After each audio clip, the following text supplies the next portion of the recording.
Hey everybody, welcome back into the shop. I got a few more things I gotta do to the car. Yeah, we'll get on it, but as you can see, if you look close right there, my axle seal's leaking. So I gotta go ahead and pop my rear cover back off of this thing and yank the axle shafts out and get it all cleaned up in there. Get new axle seals and bearings put in and reseal the diff and fill her back up with some fresh oil again. And then we got to go ahead and replace the idler arm and all the tie rod ends in the front. All right, so you can see that thing dripping, creating a ripper. Taste test. Smell test. Smells like rotten eggs, so we know it's gear oil. But anyways, I'm going to go ahead and take this rear cover back off again. Get it all drained into a pan. Good view of how I did my exhaust. That's as tight as I could get it. I mean, the resonator and all that could go up in, but I'm not going up over the axle, so I just chucked it out there and it was going to be low there, so might as well be low there. But I think it works good. So my goal while I'm working on this is I'm trying to use all the tools that are just in my bag in the back. And anything I think I need to use extra that I take out of my toolboxes, I'll add to the list to put in the back. But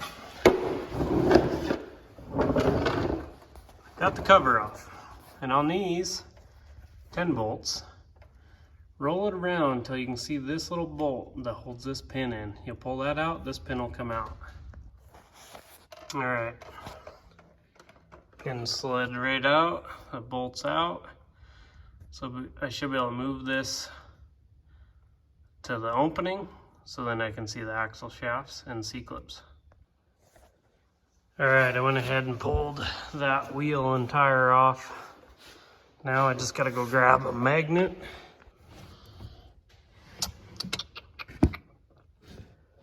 Well, I know I had one in here, so see, perfect example of checking your stuff. So, gotta make sure I put this in my bag. Can be used for a lot of things, fishing bolts. So now I got that axle shaft pushed in. So let's see if I can get this magnet finagled.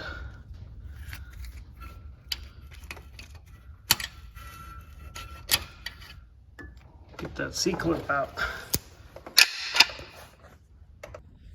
Now with that C-clip out, this axle shaft should slide right out. All right, and as you can tell, it's a little greasy in there. I mean, it's not terrible, but it isn't awesome. So I'm gonna work on getting that bearing out.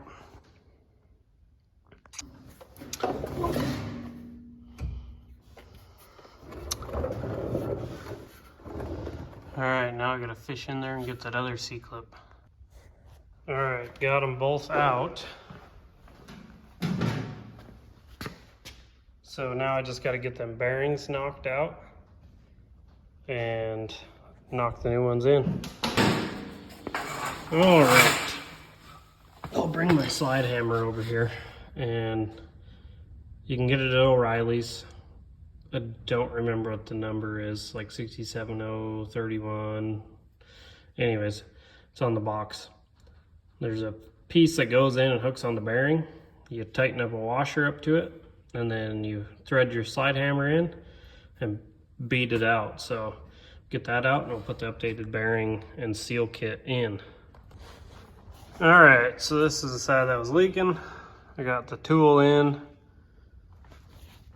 67031, and that's the part number for the tool, which is a kit of 3 of them. Anyways, you just slide the T in, flip it up, get it into the bearing, tighten that nut, then you can slide hammer on it. And then, see if I can do it one-handed.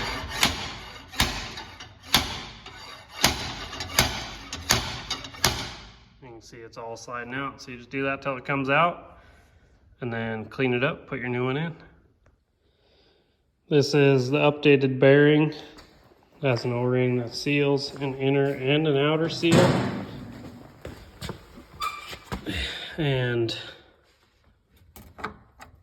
you just pop it into place like that, hammer it in with I just use a brass collar, get it fully seated, and then you can slide your axle shaft in, and then it just uses a sealed greased bearing on the outside and doesn't use oil to lubricate it. All right, got the axle seal and bearing in. Now I just gotta go underneath and do the C-clip. I already did that side, so it's done. So I just gotta spin this over till I can pop the C-clip in. All right, I got both the C-clips in. So they should not come out. So now I just got to line up my spider gears again and put the pin in. All right, there we go. Got the pin in. That'll hold them C-clips from falling out. I should have just bought C-clip eliminator axle shafts and bearings, but I'm cheap. But you can see my Richmond 373 gears here. All right, now that I got that to that point, now I gotta clean my pan, which when I slide hammered and all that, it rained in it. So I'm gonna clean that, get all the silicone scraped off of here and there, get it silicone back on and bolted up. All right, rear cover's on. So now I just gotta clean up my mess, get the rear tires back on.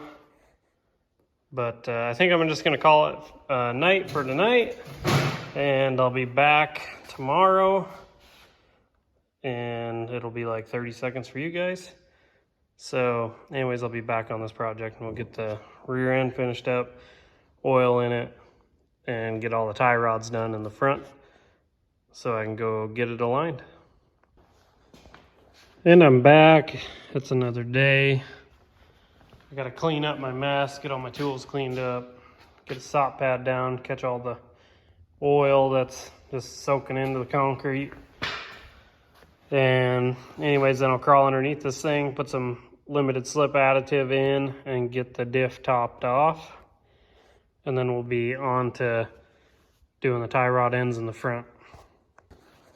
All right, I got it all filled up through that hole up in the side of the diff there. Now I just gotta sweep up my crap, get my tires back on, and then we'll move on to the front. Well, as you can see, that's probably my death wobble problem. So I'm gonna go ahead and get all my inner and outer tie rod ends changed out. Well, sometimes you just gotta get her bright orange to get her to spin out. So I'll get this thing removed and the other one in hopefully here quick. All right, got the bent one replaced. That should really fix the steering, but I am getting this thing aligned anyways. So now I want to get this one done out here. All right, the left side is done. So everything's tightened up. I did have to replace one bolt that sheared off. Just got to put a little grease in them. So go ahead and do the same over here. And then the front end's done. All right, if you want to keep your alignment fairly straight, then you're going to do your tie rod ends outside the car. Measure from center of tie rod to center of tie rod. Write it down, don't forget. You can thread in and adjust your other ones, your new ones, to the same measurement or pretty close, and slap her in. All right, got the right side done, along with the idler arm It was pretty wore out, so that's all I'm doing to the front suspension. I will crawl under and do a little greasing, but I'm done with this. Nice thing about doing some of this work is 80% of it I was using the tools out of this bag. The only thing I didn't use is my pickle bar for popping the tie rod ends off, and the slide hammer for pulling my bearings out. Other than that, basically everything was out of this bag. So that's nice to know. There is a few things I'm going to add still. Got a little room for some extra stuff in here. But yeah. All right, so I'm just going through and simplifying some wire in my dash, getting some speakers hooked up. I just got it set back there. I gotta put it in that somebody's modified cubby. Figure out a way to mount that thing there. I think I should be able to do it. I do have door speakers. I don't know how they sound. They're behind here somewhere. Ooh, right there. So I might wire them in, see how they sound. But I put this 9-inch screen in. I do have the backing plate. I kind of built one. Somebody hacked this one all to hell. So anyways, I'm just going to simplify some wiring, and once I get it mounted, I'll show you. All right, just a cheap $65 CD player and a piece of sheet metal. And it is mounted nice and solid. And have it hooked up to my phone so I can play music while I'm going down the road. All that stuff's, I mean, it's the inside stuff's here, but all the outside, the motor and everything, it's gone, so that doesn't work. But either way, you could still reach in and get it if you wanted to. All right, with all that, the rear end's assembled, full of fluid, front tie rod ends all changed, idler arm. It's all done, all greased. Does need alignment. I was going to change the front shocks out by myself, but since they're going to pull or loosen up the bolts to adjust camber and all that, I'm going to let them change out the shocks and have them aligned at the same time. And don't forget the $65 cheapy screen here. I think it turned out pretty decent right there. I can hook my phone to it and have GPS displayed, all that, so that'll be pretty nice. So anyways, that's all I'm doing for today.